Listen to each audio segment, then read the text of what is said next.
On your left is Wyatt Darby. He is playing Izzet Phoenix. As mentioned, he is the Pro Tour Dominaria champion back in 2018. On the other side of things, it is Reid Duke, Team Channel Fireball, Pro Tour Phyrexia champion with 4 PT top 8s, among other things on the resume. Excited to bring you some Pioneer action. And don't worry, Shaheen, we see you back there, and we know you're playing Blue-White Control. We see you. Are we sure it's not Esper? I'm the most sure. A little tap out for Narset. Alrighty, let's get things started off here with a Thoughtseize here from Reid, a card he's cast a timer 20. Opt considers, that's plural, alongside Picklock Prankster and a Steam Vents here for Darby. And I Reid very wisely taking the Prankster here. That hand from Darby is super redundant, but Prankster is the most selection and the most volume for the graveyard. So all other things being equal, that's the one you want to take. Steam Vents untapped here from Darby is going to bring him down to 16, and we're going to head back Reid Duke's way. Reid will be at 18 here as we get these life totals updated for you. And we'll see what he wants to do. Well, this is just going to be on, from Reid's side, sequencing the lands early in the way that maximizes his spread of colored mana. He has a lot of demands on both individual black mana and individual blue mana. So any dual land, any one of the double-sided lands, Reid's going to want to kind of take his time with to see whether he needs blue or black mana off of it. That opt does resolve. That censor takes care of the consider as we head back over Darby's way for his 3rd turn of the game. And I like that play a lot from Reid. It's not easy to censor any of the big plays out of Izzet Phoenix. By the time we're talking about Treasure Cruise, that's going to be 1 or 2 mana. And because Wyatt's hand is a dead end, as far as Reid knows, due to the Thoughtseize, anything that stops some selection, some ability to find Treasure Cruise, or even something like Phoenix Legislator, it's worth the fight here.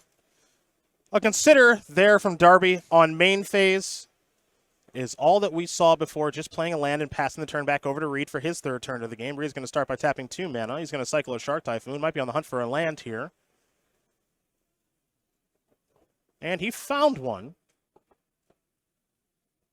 The Dimir Surveil land is what Reid is resolving at the moment. Undercity sewers. Yes, indeed. In the sewer. He's going to put that top card into the graveyard, and we're going to head back Darby's way. Wyatt is just going to untap that Steam Vents for his 4th turn of the game.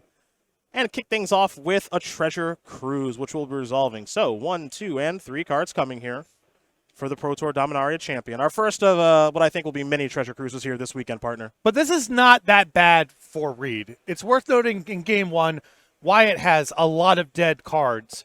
And the fact that Treasure Cruise is not creating any sort of velocity to the turn of, it's not recurring anything, it's not being chained together with other spells. It's not ideal, but as far as Treasure Cruises go, that one's pretty innocent from Reid's perspective. Just a Shipwreck Marsh here from Reid and passing the turn back. So you saw that Wyatt did cast that main phase Treasure Cruise, but did not have a land to play. So that means it spells all day for our player on the left. And we'll see what Darby wants to try to get rolling with here a little bit, because one thing to note is that we haven't seen a creature or anything really notable thus far. But that is the first real spell here in Prof's. Eidetic is what I want to go with. Sure. Memory, that's a mouthful. All right, so this one enters the battlefield. You draw a card. You have no maximum hand size.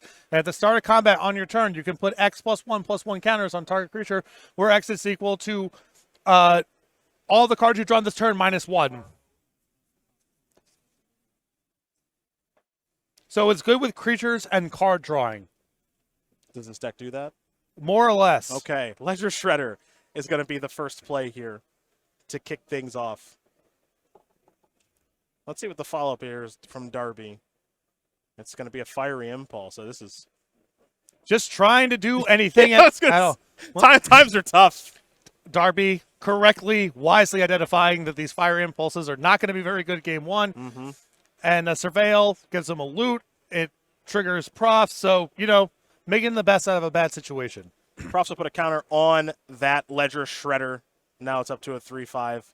And here is a card that we did mention right at the top, which is a copy of Dig Through Time here for Reid. So going to take a look at the top 7 cards and take 2 with him. Great time to resolve this card. Yes, shields are down. Knows about 2 spell pierces. 1 is already out the way, but it's nice to be able to pick the spot because Reid has mana left over, and so it isn't committing more resources out of the graveyard, which could come up down the line for a second Dig Through Time. Reid is also playing a main deck copy of Torrential Gear Hulk. Nice to leave some stuff back there. So the Dig Through Time is done resolving, and we're going to head back Reid Duke's way, who has to be feeling decent enough about this game. You know, this game has gone on for a little while, not a lot of pressure, so not a ton to care about. And now here, Patrick, is a copy of Devious Cover-Up.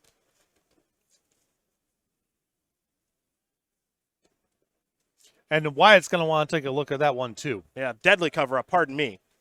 There's a lot going on with that card. So Wyatt's going to take a little look-ski. There goes the Ledger Shredder.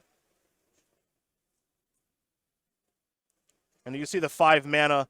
We're doing some collecting of evidence, among other things. But this is the sweeper of choice here for Reid. Destroy all creatures. If evidence was collected, exile a card from an opponent's graveyard, and then you take them all for good, as Reid is going to make sure he knows exactly how his card does work. So he's going to go a-looking. And you cruise. You lose. Those are gone for good. Yes. And Reid is really leaning on the fact, game 1, that Wyatt just has a lot of dead cards in the deck. Mm-hmm. There's removal, and the cantrips are, maybe they find you something, maybe not. If Wyatt does not have access to Treasure Cruise, it's very hard for him to overcome the fact that he's just playing with so many cards that don't do anything. And that was highlighted by the Fire Impulse. Yes. That took place a little bit earlier. Yeah, 4 copies of Lightning Axe. That's a very hard card to use to do anything profitable. It is something, a vulnerability of Izzet Phoenix is, at the end of the day, they don't have that many cards that can kill an opponent. Yes. In most games, they don't need it because they have so much velocity. They're looking at so many cards. They are cheat mana with Arclight Phoenix, all that kind of stuff. But if you have the right kind of answers along the way, they can just run out of live cards in deck. So Ledger Shredder into a cantrip allows for it to get 1 counter, and then Profs will give it additional ones as well. So now that Ledger Shredder is hanging out as a 4/6, while Reid is still sitting at a very comfy 18. But one thing that Wyatt is going to try to do here, I think, over the course of the next handful of turns, is just continue to present a threat, put counters on it via Prof, and just try to start getting some damage through. Yeah, he's got to try to squeeze as much as possible out of each individual card because there's not really the hope of being able to have some big art like Phoenix swing is not going to happen. So he's just going to have to pace his threats, try to make each of them individually threatening, and hopefully something sticks. Well, Reid's going to make it so that it's very difficult for things to stick here because he is playing another copy of Deadly Cover-Up and he's collecting evidence once again. So Ledger Shredder's going to bite the dust, and now there go the rest of those. Yep. So if we're taking a look here at what Darby has to work with, you see the hand of Arclight Phoenix, sleight of hand, and a Hallowed Fountain. But he is starting to run out of threats here, partner. Yeah, we're down to a couple copies of Picklock Prankster, a couple copies of Arclight Phoenix, and, of course, the Brazen Borrower. Oh, yes. The Problem Solver. Darby's going to kick things off with a sleight of mind. Sleight of hand, excuse me.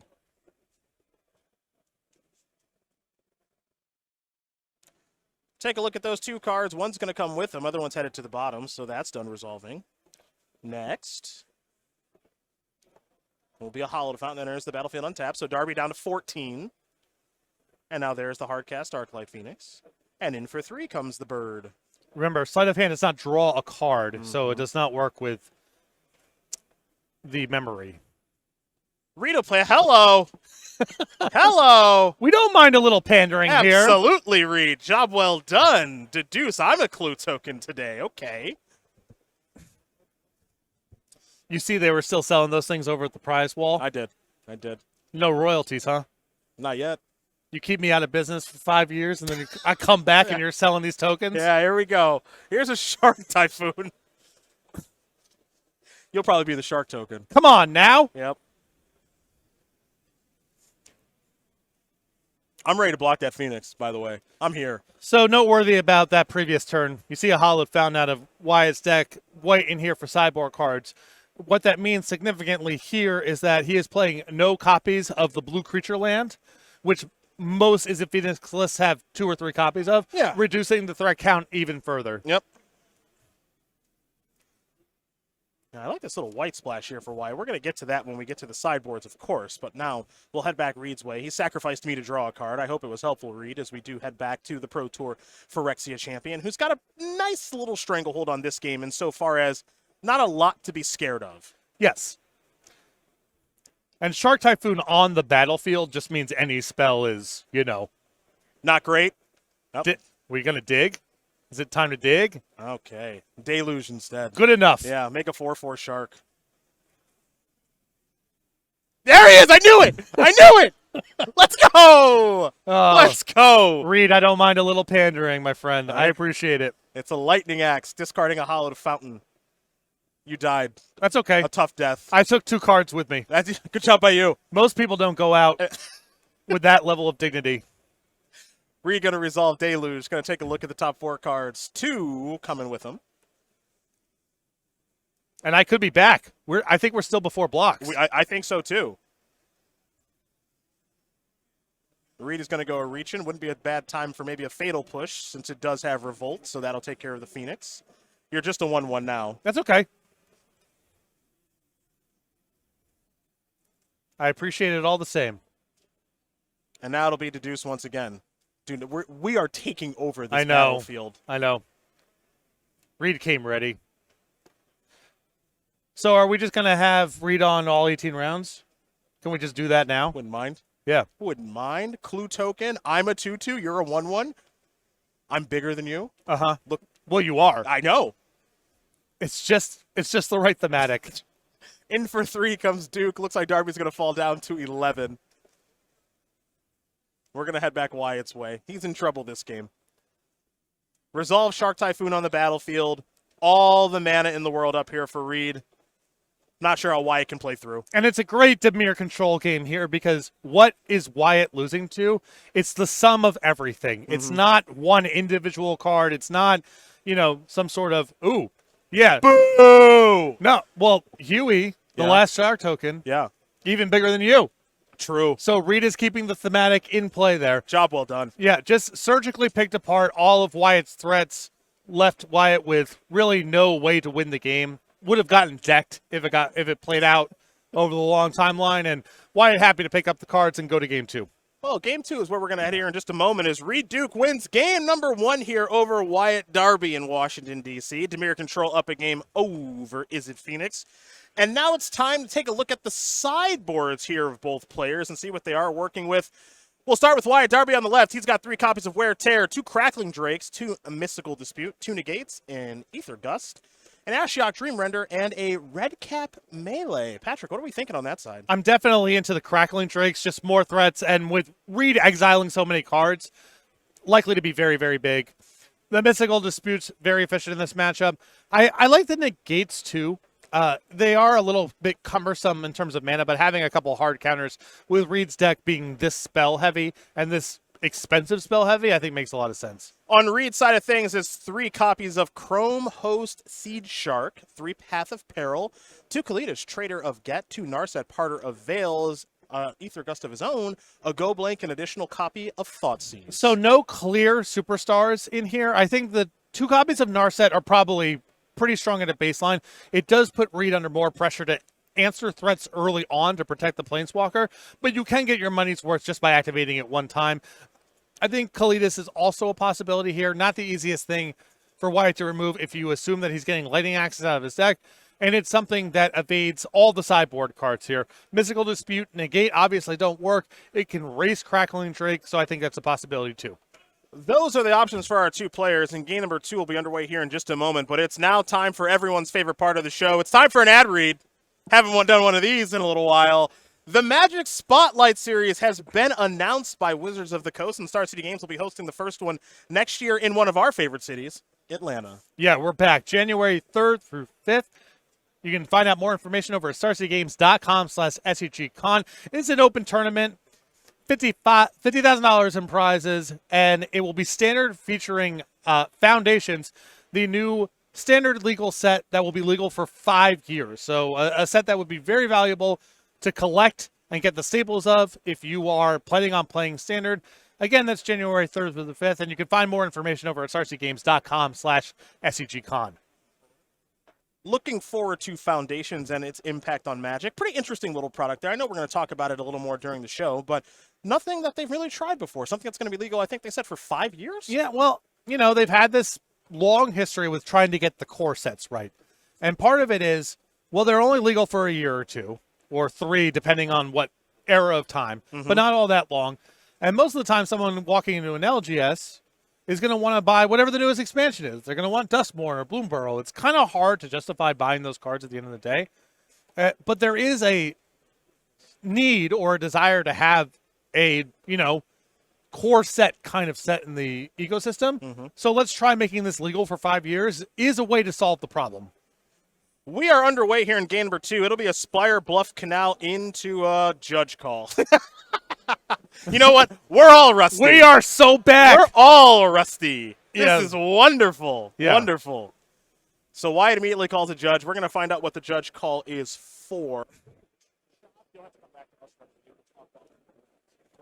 I assume this is not going to be anything super punitive, probably a warning, and there's some hokey way to clean it up. Okay, well, let's talk about what matters here real quick while we resolve this judge call. Better hair. Reid always brings it to the table, but I'm really digging the stash on Wyatt. Yeah, Looks good. everyone looks good. This is a dub all the way around. Everyone's brought their best this morning. Absolutely. Except for this sleight of hand. Yeah. But that's okay. We'll get it sorted. We will have 9 rounds of action here this weekend from Washington, D.C. Patrick Sullivan, Cedric Phillips, we are here in the booth. You'll also be joined by Ailey Loney and Corey Baumeister as well this weekend. And we'll have plenty of deck tech and fun in the sideboard being run by our boy, the guy. Nick Miller already a deck tech in the can. Oh, he's working. He's working. He's always working. You kidding me? He's always working. Those 1,818 deck lists entered by hand. That's not necessarily true. He did go over them all, though. Yes. He had to make sure that you rascals out there actually named your decks right for our metagame breakdown. So Nick Miller is hard at work. Sideboard's over there. You guys can't see it, but he's over there. Already did a deck tech, I think, with Mason. Yes. Yeah. So we'll have at least one deck tech for you.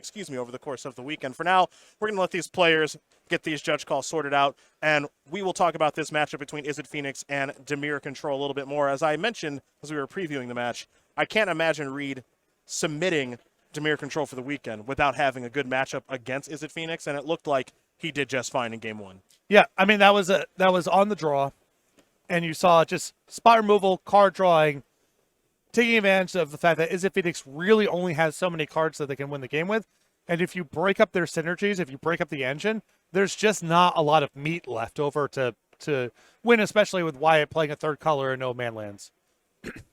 A Steam Vents here from Darby is going to enter the battlefield untapped. He's going to fall down to 18, and it'll be, the old Picklock Prankster is going to go on an adventure. So top 4 cards are going to be revealed. Lightning Axe will come to the grip. The rest will go to the grave. And we're going to head back Reid's way. And it is notable here, partner, freed from the Fae, played on the main phase, so it doesn't run into a censor or different type of counterspell. Yeah, that card is so critical just in terms of getting enough volume into the graveyard to be able to cast something like Treasure Cruise. It gives you a lot of looks at Arc like Phoenix, and it's also not a great threat, but it's not nothing. So an important card to resolve there. A Hallowed Fountain's going to enter the battlefield untapped here for Darby. And we're going to head back Reid's way for his 3rd turn of the game.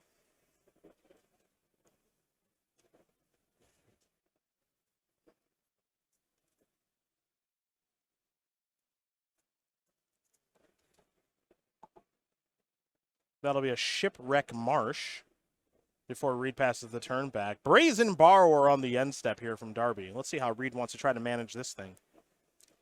It's something that Reid would ideally like to fight over via a cycled Shark Typhoon. That's a very efficient answer. It may not be possible or too risky, and we're just going to see his Children's Edict here to clean it up. And that is all taken care of. So let's head back Darby's way now. This is a sleight of hand. Opt among those two cards that Darby is taking a look at. I think you mentioned on Twitter recently this is one of your favorite cantrips of all time. Oh, it is my favorite. Yeah? So it's a sorcery. Spend mana on your own turn, please. I beg you, once. It doesn't draw a card, so there's no synergies. Okay. I just want to look at two cards and take the better one. Nice, simple, great name. Lots of different, you reprint it in a bunch of different sets. You can have a different take on the art each time, depending on what the setting is. A masterpiece. Well, speaking of masterpieces, here's Treasure Cruise. That's going to resolve. So, Darby did what Is It Phoenix does, which is take a look at a whole bunch of cards and draw a couple new ones. Yep. Taking advantage of the fact that Reid's shields are almost certainly down with only 1 mana up. Deserted Beaches the land, and Darby will simply pass the turn back over to Duke, who will play a Field of Ruin and simply pass the turn back. 4 mana, kind of a flashpoint for this deck because it does enable a card like Memory Deluge. Yes. An opt here from Darby. Take a look at that top card, see where that's going to head. And it's going to be staying on top. Will Reid maybe take advantage? Nope, he will just simply continue passing the turn back with 4 mana available to do who knows what. Again, Wyatt, it's sort of hard to fundamentally solve the problem of only having so many cards that you can win the game with against a deck that's so effective at trading 1 for 1. It'll be a Steam Vent that enters the battlefield untapped here for Darby. And here's 4 mana. Looks like maybe a hard-cast Arclight Phoenix on the way. It'll actually be a copy of Crackling Drake from the sideboard. Yeah, it's a really nice card for the matchup, especially with Reid being very heavy on exiling. And Wyatt desperate for a threat that's stable, that's not predicated on doing a bunch of stuff, that is capable of winning the game on its own. Drake is going to resolve. Darby will draw a card, and now Duke's going to do a little bit of thinking, it appears. Reid is going to start things off with a copy of Field of Ruin. That's going to go after that Steam Fence. That's untapped. So these players are going to go searching for a basic. Reid's going to get a basic Swamp. Darby will get a basic Island. They'll shuffle and present to one another. It is notable here, partner, that the Fatal Push, what's that keyword? Revolt. There it is, not Evoke. Revolt is now turned on. Also worth noting here, deck lists are open. Players give them to each other. Wyatt's list, again, because of the white splash, only 1 island in the deck. Spell Pierce going to take care of the push. Not too bad there from Darby. So the Crackling Drake is still alive, at least for now, as we head back Reid's way. Remember the last game, we saw Deadly Cover-Up get cast multiple times to take care of some of Wyatt's things and ultimately help Reid win the game. Now, is that still in the deck after sideboard? Who knows? But for now, Reid has tapped 2 mana. And it looks like maybe a Drown in the Lock is on the way. So that's going to take care of the Drake. And now this is a Narset. Now that's a heck of a turn right there. Very nice looking turn. And you see Reid leaving it at 5 right now. This way, if Wyatt decides to play an Arclight Phoenix and go after it, Reid has the opportunity to use it the following turn. If Reid were to minus right now and Wyatt had Arclight Phoenix, now the window's open for Wyatt to cast Treasure Cruise or something like that. This is going to take a ton of work, and so it could bottleneck Wyatt's entire turn, even if he has Arclight Phoenix, which he doesn't necessarily do. Yeah, this is a really nice turn here from Reid. That Narset, 5's a ton as far as counters are concerned to finish that thing off. And now there is the Phoenix. So this is exactly what you mentioned. Yeah. Very nice play here. And it's possible Reid might even not minus the Narset here and just have a removal spell or form of interaction for Arclight Phoenix and force Wyatt to try to play around the passive ability that Narset has, which is very challenging for Arclight Phoenix to do. Again, it's very different, but it's the same experience from game 1 of Wyatt's access to resources is being extremely constrained. Going to cash in that Narset now, Will Duke. So we're going to take a look at the top 4 cards and take a spell with him if he's able to find one.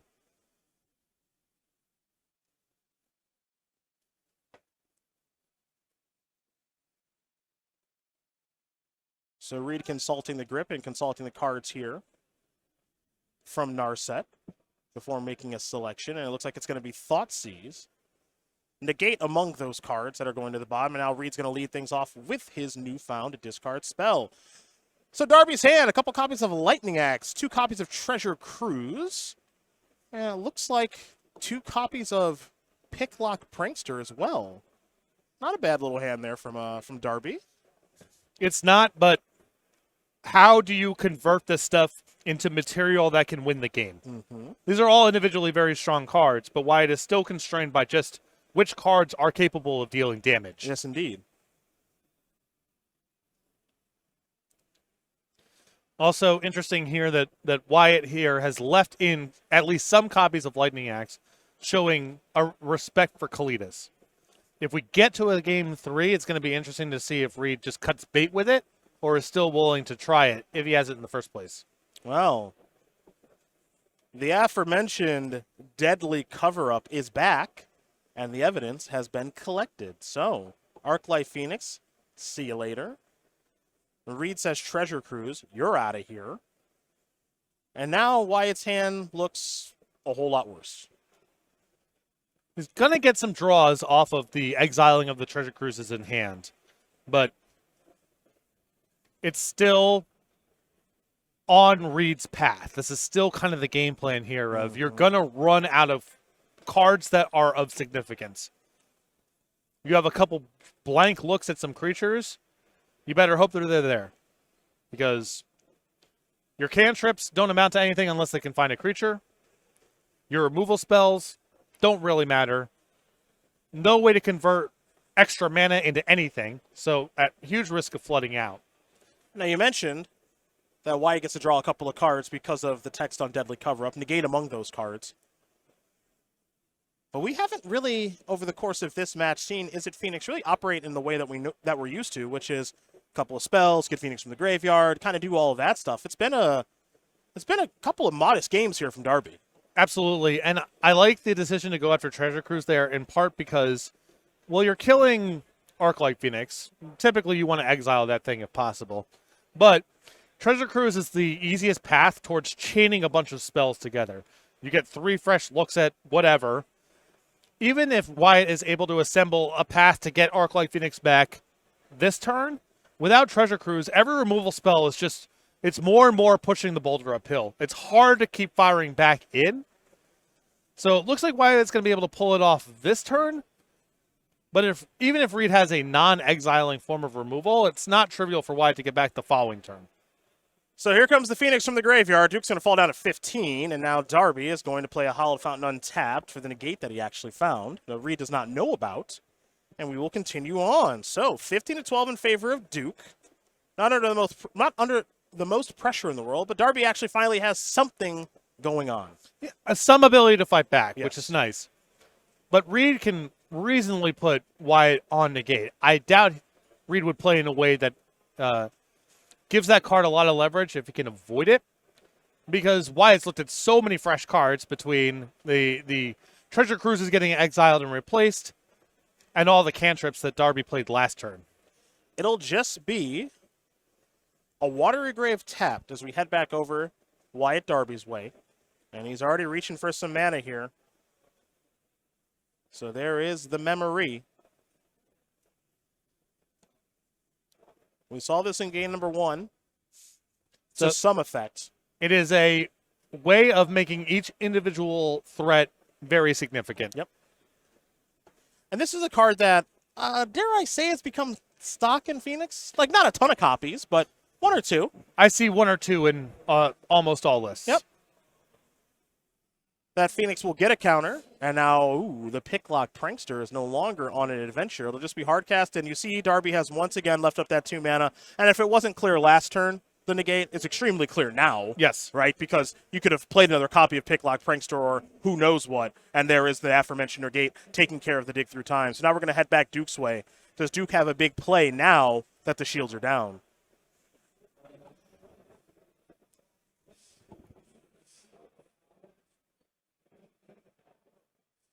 It looks like the answer is no. Just a Watery Grave tapped, and we're going to head back Wyatt's way. Wyatt's got to feel great about getting out of that turn with not too much damage done. Yeah, that shield's down there, and it signifies that Reid has a very weak hand because almost anything would have been cast. Even an instant speed card drawing spell, you would have seen it on the main phase. Opt is where Darby's going to start. Top card's going to become the bottom one, so new card coming. Let's see where Wyatt wants to go next. Who's got to feel like he's got a good chance to tie this matchup. Ideally, you would like to just draw some cards and spread the counters around. Next up is another copy of Arclight Phoenix. Reid says that resolves. Now going to trigger the memory. Picklock Prankster, not the biggest creature in the world, but it's getting a little bit larger, and this will be an attack here for 4, 5, 6, 7. Let's make it 9 all day. Reid with nothing to do. It's going to fall down to 2. And you know what? We deserve a third game. We do. So we are going to get one. Wyatt, Darby, Reid, Duke, they're all tied up. It's 1-1 here in our first match of the day from Washington, D.C. as Is It Phoenix tying it up against Dimir Control. And I'm interested to see if Reid goes back to the well here. The lightning axes there show a lot of respect for Kalidas. If Reid brought them in for game 2, which I could see going either way on it, would he continue to leave them in? And from Wyatt's side, now that you've shown the lightning axes, do you say, okay, well, Reid's definitely going to cut Kalidas even if it's in there in the first place. Now I can actually cut my lightning axes and sideboard cards that are a little bit more useful. We've gone over the sideboards once already, and the back and forth between Lightning Axe and Cletus is certainly interesting. But don't forget about Chrome Host Seed Shark as well, which could be coming in for Reid, which also dies to Lightning Axe. Yes. It's obviously not as good and as impactful as Cletus is, but it is worth noting, I think. It's worth noting. I would be surprised if Reid had it just because the incubator tokens that you're generating do not fly. Sure. And to the extent you want things that defend yourself, flying or lifelink are the important things. It's either something that can block or something that helps in the damage race. Now the Seed Shark is a 2/4 flyer. It is. So it's not bad at blocking. But I feel like Reid's main deck cards are all kind of too strong. You'd have to dig pretty deep to be able to find room for that, especially if we're already committing Narset, which we saw there, and Cletus as well. Well, Reid is digging deep through the sideboard. It looks like Wyatt Darby is happy and shuffling up here for game number 3. So while these two Pro Tour champions get ready for their third game in round number 1, we want to talk a little bit more about that Foundations product that is coming out from Wizards of the Coast. You can, of course, pre-order yours now at starcitygames.com/MTG/Foundations, where, of course, there are... You ready for this? This has changed. Yes. This has changed a lot since we've done a show. Hit me. Play boosters, collector boosters, bundles, jumpstart boosters, and a whole bunch more. Just so many different types of packs. If you like different SKUs, Yeah. do I have a set for you? Foundations. Pre-order available now at starcitygames.com/MTG/Foundations. 5 years of standard legality. So let's talk about this set real quick here. Okay. What do you think about a set that's going to be legal for 5 years? I think Elvish Mystic is in this set. Is that right? Or Len, I don't remember if it's Something like that. Yes. So what kind of cards do you think should be legal in what's an ideal card for Foundations or two? Day of Judgment. That's an ideal card because it's the type of card that you're going to make one of in basically every set. It's powerful, exciting, and splashy. It's a useful card for people to get. But you can also get out from under it very easily. Okay. If you make some threats that need to be exiled, you make a Day of Judgment that's 5 mana and exiles, great. Now we have a metagame. Okay. And then if that gets, overdone, we make a red-green beatdown deck where you really want the 4 mana one, and now we're going back and forth. That's good stuff. Okay, that makes some sense. Game number 3 underway here. Players are picking up the pace a little bit. You do see for the clock in the middle of your screen, we're under 17 minutes. I think that's enough time to get the job done here, but you do see a little bit of an uptick in pace of play between these two greats. I mean, it's something that a lot of blue-white control players this weekend I talked to were concerned about. What if I run into the mirror? Sure. Reid's deck, I think, is a little bit better at closing the games out quickly than some of the blue-white lists that I see. And in a tournament that's 15 rounds, 2 draws is really, really rough to pick up if you're trying to top 8. And so these control players have to have a pace of play and a game plan that allows them to finish in time. Shark is in the graveyard thanks to a mystical dispute. But that answers that question. Yes. There's at least one in Reid's deck. Yes. Darby going to play a copy of Seachrome Coast into a Ledger Shredder, into an Ops Trigger Ledger Shredder. So let's see what the discard is here for Darby. First on the Ledger Shredder trigger. The Bird Advisor is getting a little bit larger thanks to the discard of the Arclight Phoenix. Now it's time to resolve that op. That top card here for Darby, well, it's going to become the bottom card. New card coming here for Wyatt. Not a bad third turn, though. No, that's nice to get a Phoenix in the graveyard. Pumping Religious Letter, get some selection. That's the third turn that these decks typically want to have. Okay, second Shark plus push is a pretty nice turn here for Reid. So back and forth, these two players go. Reid wins that exchange. First Shark didn't resolve. Second one did. And now here comes a token with it as well. And as you mentioned during sideboarding, the fact that the Shark is a 2/4 against a deck that's trying to get 3/2s into play. Power toughness, as far as the numbers line up, very favorable here for Reid. Yeah, my concern with the card here is just what's the value of the incubator. If you're basically willing to pay 3 mana for a 2/4 flyer in this matchup, and whatever you get beyond that is just icing on top, then great. Now this is a way to go over the top of the Shark, make your creatures a little bit bigger. And now here's a Consider. So Spell Pierce is going to head to the graveyard. Darby going to draw a card. Let's see what the follow-up is here for Wyatt. This will be a cruise. Of course, Phoenix is going to stay put. The rest are going to go away, so 3 cards coming for Wyatt. Among them is a copy of Lightning Axe. So that answers your question.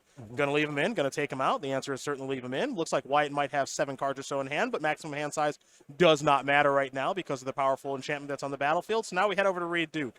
Reid, shields down. What can he get done here? Maybe now's not a bad time for something like a Narset if he has it. Well, also, if you could find some way to fill up the graveyard and resolve a dig, that would be ideal. Because then you have your 8/8 incubator token. You can close that game out pretty fast. So first check, I think, is just to see, do I have some way to resolve something that it has a higher CMC than what is printed? Reid going to give this one a bit of a think. Lot to think about on this particular turn. Early start to the tournament. Kind of a flashpoint in this match here. And he's going to start by tapping some mana. It is the aforementioned Narset. So the Parter of Veils is here, and it's going to minus right away. Reid going to take a look at the top handful of cards. And I think he's going to have to reveal that one, which he did not do. So we'll have a judge call here very quickly.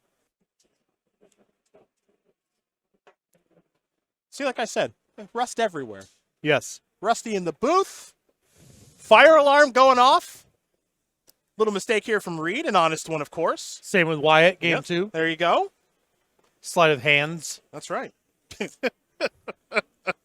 So, kind of the pathway here for Reid is step 1, can you resolve something big and make a big incubator? Failing that, how do I protect myself from what's coming on the backside? Because Wyatt's got a full hand of cards. He's been selecting his treasure cruise. You have to imagine it's just an avalanche of spells coming next turn. Narset is a pretty good stopgap there. It prevents Wyatt from at least doing a lot of stuff pre-combat. Could make the turn a little bit less explosive, even if Wyatt is able to find an Arclight Phoenix to get rid of the Narset. If things have to happen post-combat, that's a lot less dangerous from Reid's perspective than all of it happening pre-combat.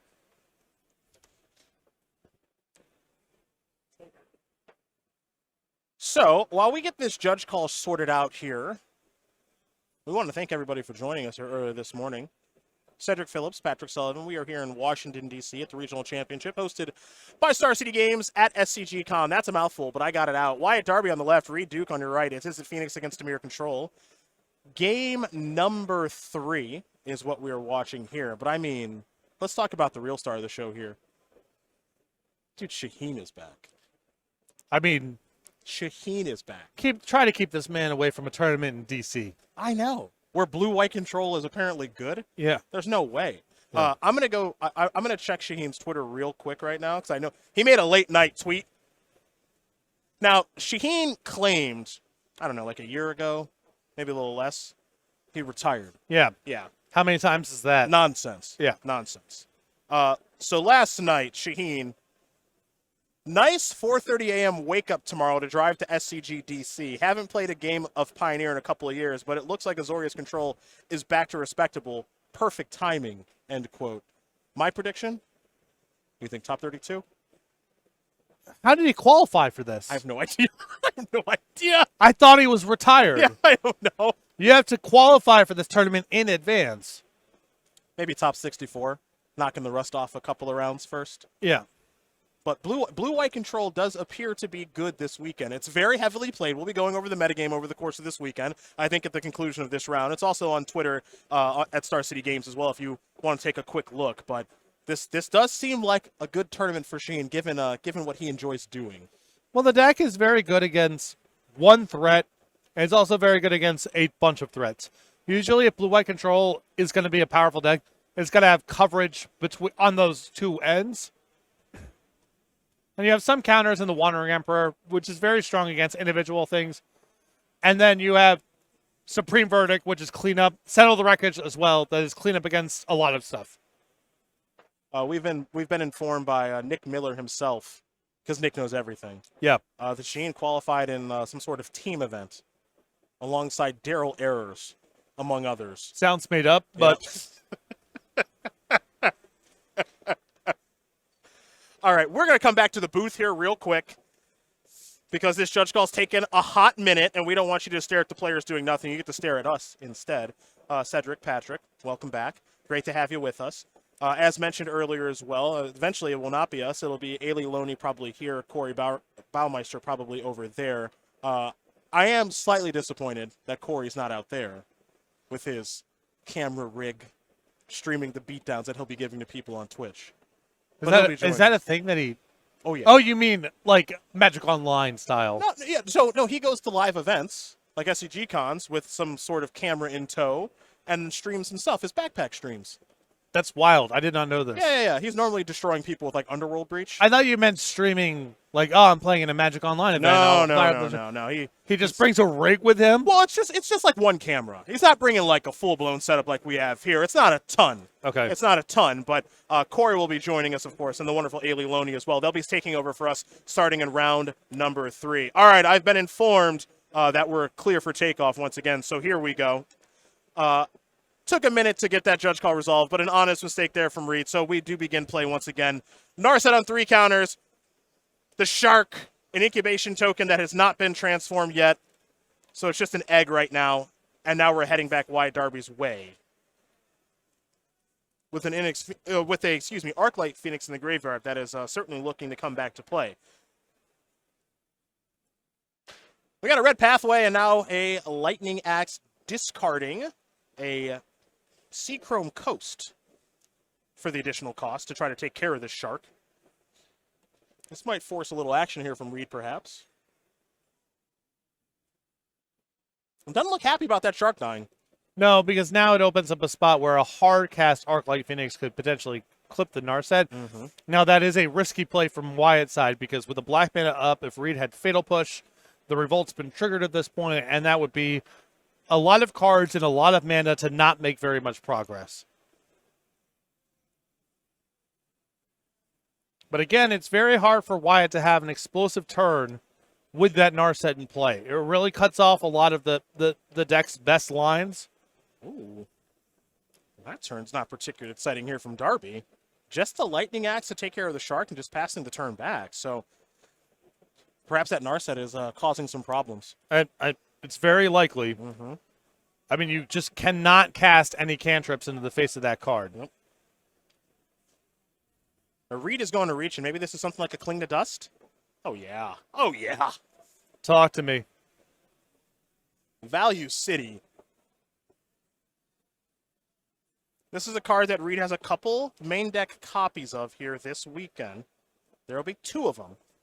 And that takes care of the Phoenix in the graveyard. So we're going to head back Reid's way. He's going to activate Narset again. So top 4 cards, I promise he'll reveal this time. If I know Reid, I know he is fuming at himself for last turn. That's right.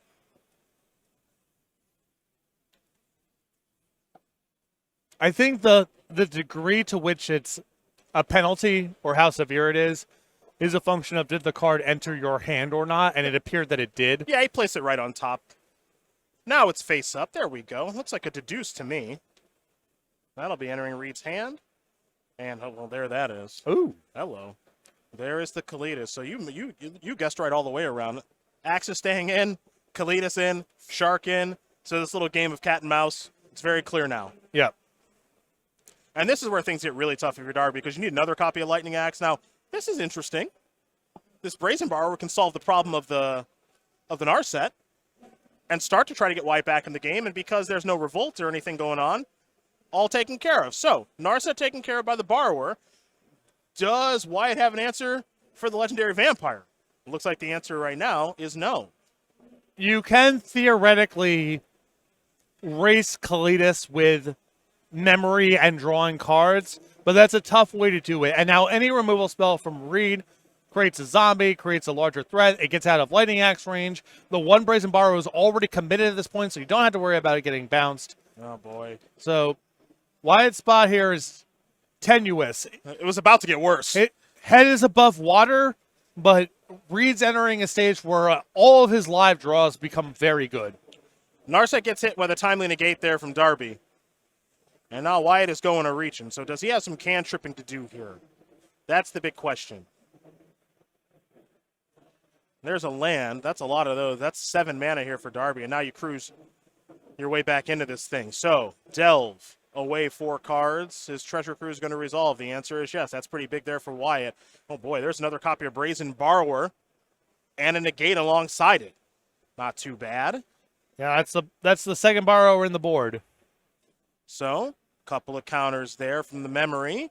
Brazen Borrower is now attacking for 6. You said it wouldn't be easy to race. It's starting to get a little easier. Yeah, the issue here is just that it gets broken up by, a removal spell. But if Reid doesn't find it, and Wyatt can keep chaining together these card drawing spells, you can race Kalitas. Not easy, but possible.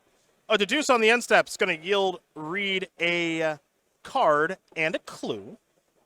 Now Reid wants to take a little bit of a look-ski here. Now what Wyatt has exiled, and now we've got a good idea of that. Reid will play a Field of Ruin, get attack in with the 3/4. And life totals are going to go up and down and all around as Duke is trying to get a stranglehold back on this game and simply pass the turn back. So let's head back over to Wyatt Darby.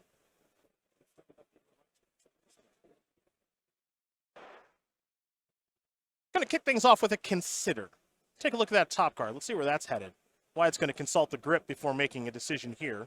And I really like that the patience there from Darby to not play a petty theft there on the Kalitas.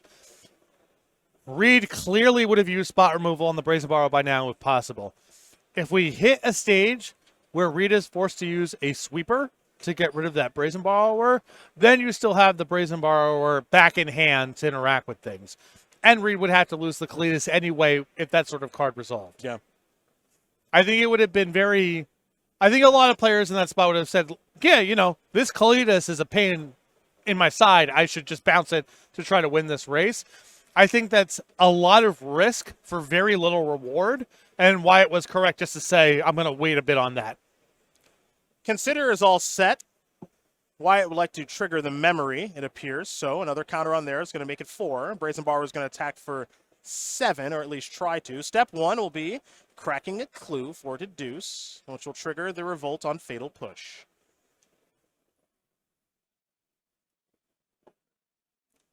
Now let's see how Wyatt wants to navigate this, because we know he has a copy of Negate in hand, but is it worth it to battle over this?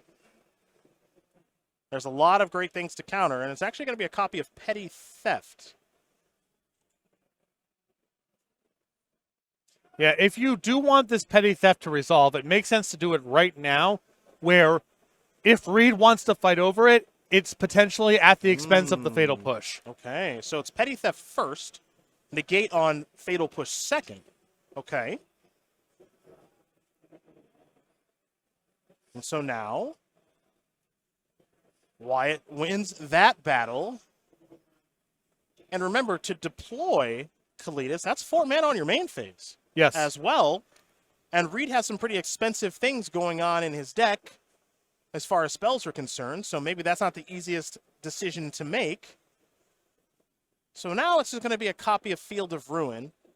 That's going to activate, take care of the steam vents. Darby, no basics to search up.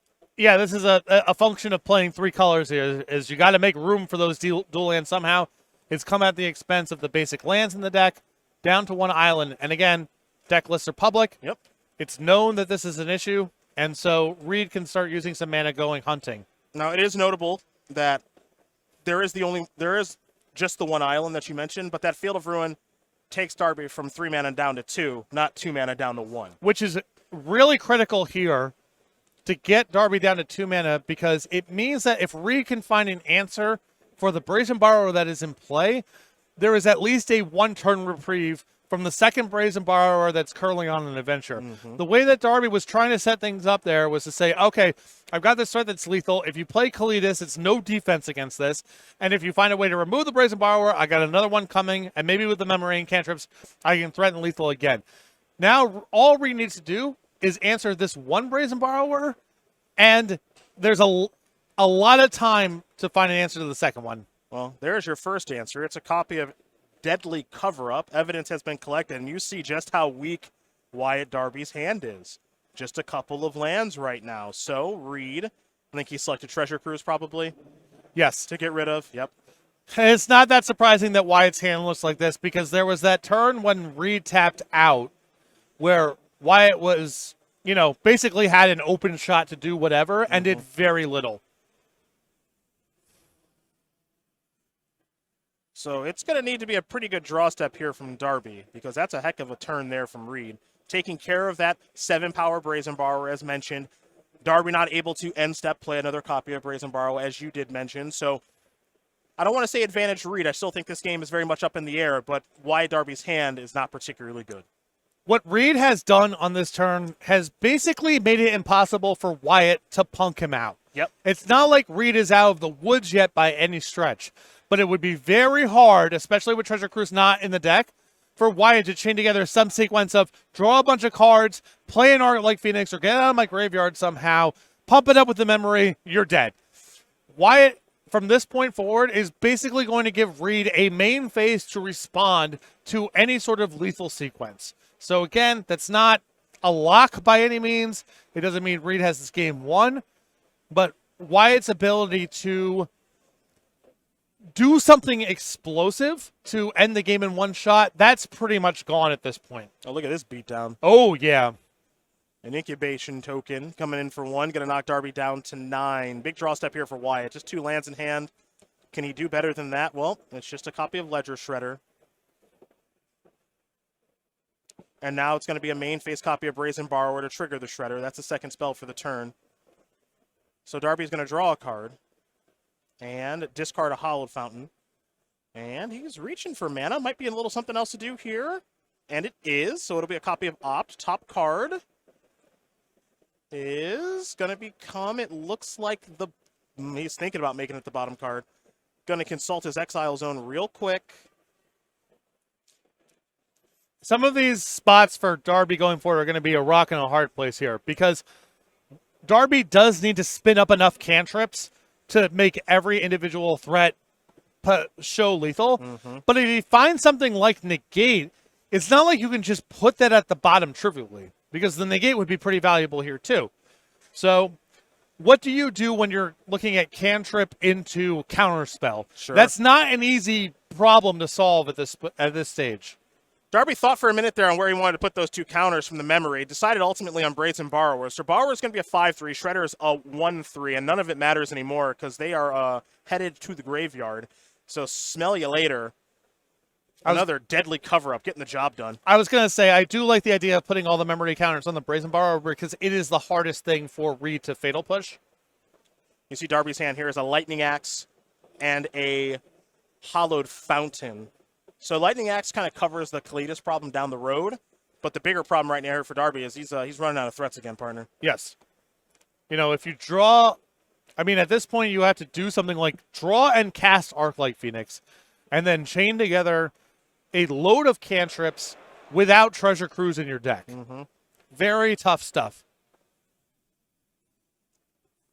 There goes the axe. So Kalidas will be a problem moving forward as Duke is going to lose 2 more life. We'll head back Wyatt's way. Wyatt needs a good one, and he's reaching already for some mana. This might be okay. Let's see what this is. It'll be okay. That's not bad. That's the best draw. Yeah. Picklock Prankster. It's a threat and it's action. Yep. So Free the Fae is going to get another copy of Picklock Prankster because it can be Free the Fae that you're selecting. Not so bad, I think. Actually, he's going to take a Consider, pardon me. So this will be a Consider now. There is Consider. Let's take a look at this. That top card is going to stay on top. And now, oh, Woo! well, that was a turn. There's a Crackling Drake. Hallowed Fountain untapped. Cast the Picklock Prankster. Trigger the memory. Put it on the Prankster, I would assume. Yep. So now 2 threats. Yep. Pass the turn back. It's a nice sequence right there. That's a pretty swingy turn. Now, do keep in mind, as you see the clock wind down in the center of our screen, we're going to be under 15 seconds here in a minute, but because of the judge calls, plural, that we've had in this match, I imagine there's at least a 5-minute extension. So we'll make sure our time is all correct here in just a moment as we head back Darby's way.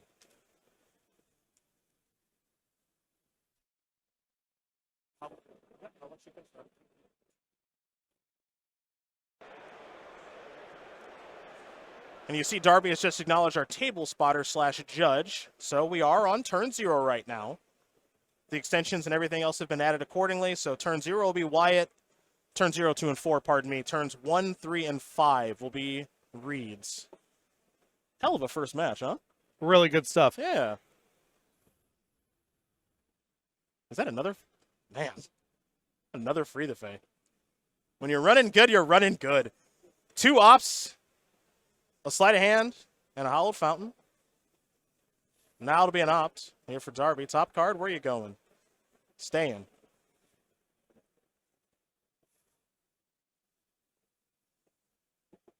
Next up, Consider. In the bin. You better, but you better believe it's Arclight Phoenix.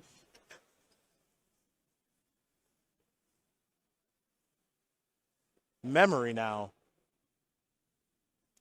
Just a cycle. Yep, because it's a legendary enchantment. And now, it looks like Arclight Phoenix is going to come back. Memory is going to trigger on the Picklock Prankster. I mean, these past 2 turns for Wyatt are just unbelievable. Well, I also really appreciate a couple turns back going and getting the Consider over the Prankster. Yeah. I was thinking, Prankster's the most selection.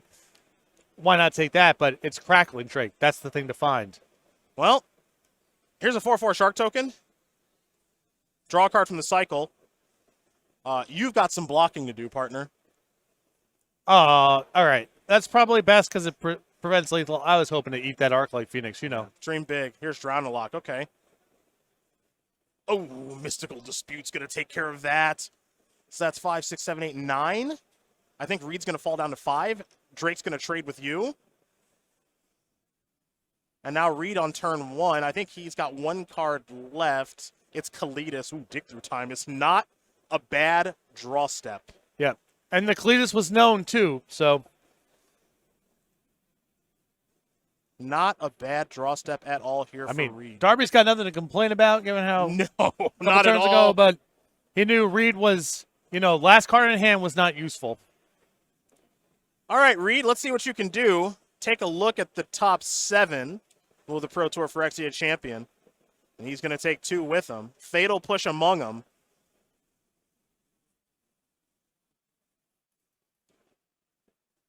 There's a negate in there, too. And then Reid also looking at Kalidas. So,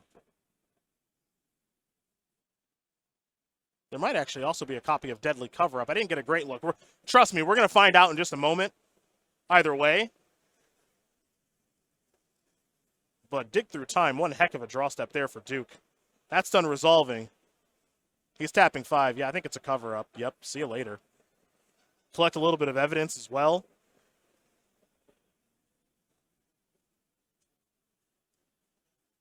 And so now Reid is going to kick the Phoenixes out of this game. It looks like Darby's deck is down to just a Crackling Drake as a threat. Okay. So that means we know what he's going to draw. That's what that means. Oh, yeah. Yeah. So Wyatt draws one card from the cover-up. Next one. As he's turn number 2.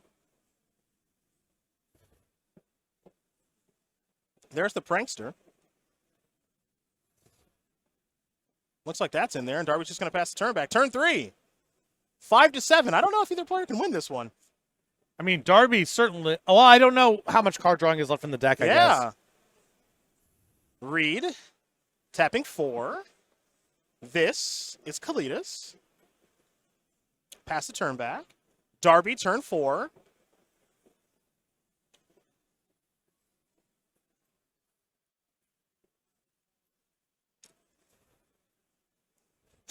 Come on in. Yep. Prankster with a little nudge. That's a push. That's good. That's exiled. Reid gets a 2-2. Oh, boy. You're back, buddy. For at least for a moment. Is he going to be able to win this game, actually? This is unbelievable. All right, there's a deduce. Make a clue. Ooh, Spell Pierce is going to take care of that. Turn 5. How do you get across the finish line? Oh, he's got a high on the Eye Tyrant. Yeah, we got a creature delay down there. No way. No way. Yes, way. 3, 4, 5, 6, 7, 8. Oh, this is brutal. On the last turn. That's going to do it. Reid Duke is going to win this game and match. 2-1. They played as many turns. It took as much time as they could. But Pro Tour Phyrexia champion takes care of Pro Tour Dominaria champion. I feel like we're back. I think we're back. I think we're back. I think we're back. What a match between those two. Yeah.